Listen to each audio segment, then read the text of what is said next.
Mumbai coastal road आणि वांद्रे वरळी सागरी सेतू मार्ग यांना जोडणारा पूल अखेर मुंबईकरांसाठी खुला करण्यात आलाय।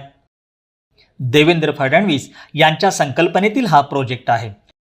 मुंबई कोस्टल रोडवरून उत्तरेला जाणारे आता वांद्रे वरळी सागरी सेतूने थेट प्रवास करू शकणार आहेत। त्यामुळे नरिमन पॉइंट ते वांद्रे हे अंतर अवघ्या 10 मिनिटात पार करता येणं शक्य होणार आहे। त्यामुळे मुंबईकर वाहन चालकांच्या वेळेत आणि इंधनात मोठी बचत होणार आहे। कारण कोस्टल रोडच्या संदर्भात 25 वर्ष केवळ चर्चा व्हायची।